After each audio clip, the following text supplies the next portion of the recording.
pagtukoy sa kinausap ni VP Duterte sa planong papatayin ang Pangulo, baka abutin pa ng 6 na buwan. Detalye mula kay RH12, Milky Rigunan. Miss Milky. Magandang Umaga Pilipinas Report!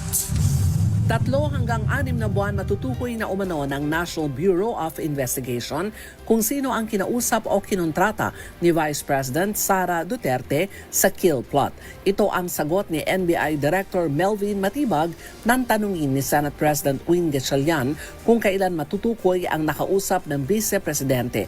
Ito ay sa plano umanong pagpatay kina Pangulong Bongbong Marcos, First Lady Risa Marcos at dating House Speaker Martin Romualdez. Sa panig ni House Prosecution Spokesperson Sia Alonto Adjong, ang isyu ay kung hindi umeksena at nagsagawa ng investigasyon ang NBI. Ayon kay Adjong, matagalan man ang investigasyon, ito ay para matiyak na matutukoy ang mga nagplano sa buhay ng Pangulo, unang ginang at ng dating House Speaker.